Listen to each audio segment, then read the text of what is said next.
നമസ്കാരം, കൊട്ടാരക്കര മീഡിയയിലേക്ക് സ്വാഗതം. 75 വർഷത്തിന് ശേഷവും മായാതെ ഭാര്യയ്ക്ക് എഴുതിയ ആ കത്ത് പാക് സൈന്യത്തെയും സംശയിച്ചു.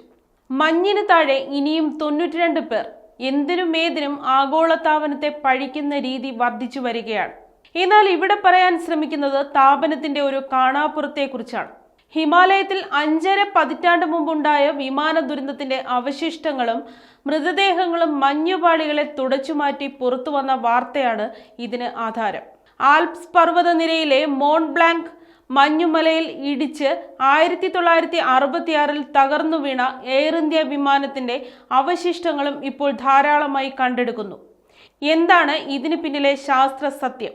1971 മുതൽ 2002 വരെ 30 വർഷത്തെ ലഭ്യമായ കണക്കുകളുടെ അടിസ്ഥാനത്തിൽ 0.77 ഡിഗ്രി സെൽഷ്യസ് മുതൽ 0.86 ഡിഗ്രി വരെ ശരാശരി താപനില ഹിമാലയത്തിൽ മാത്രം വർദ്ധിച്ചു.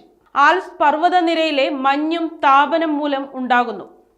ഇങ്ങനെ മഞ്ഞുരുകുമ്പോൾ കാലം മൂടിവെച്ച പലതും പുറത്തേക്ക് വെളിപ്പെട്ടു വരുന്നു. ദുരന്തങ്ങളിൽപ്പെട്ടും അല്ലാതെയും മഞ്ഞു മൂടിപ്പോയ രഹസ്യങ്ങളും സമസ്യകളും മറനീക്കി പുറത്തു വരുന്നു.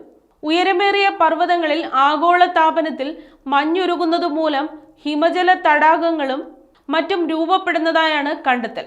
ഇവ നിറഞ്ഞു കവിയുന്നതോടെ ജലത്തിന് പിടിച്ചു നിൽക്കുവാൻ കഴിയാതെ വരികയും മഞ്ഞു തടാകം അണപൊട്ടിയൊഴുകി പ്രളയവും മണ്ണിടിച്ചിൽ ദുരന്തവും ഉണ്ടായേക്കാമെന്നും ഹിമാലയൻ ഭൗമഘടനയെപ്പറ്റി പഠിക്കുന്ന ഗവേഷകരും സ്ഥാപനങ്ങളും മുന്നറിയിപ്പ് നൽകിയിട്ടുണ്ട്.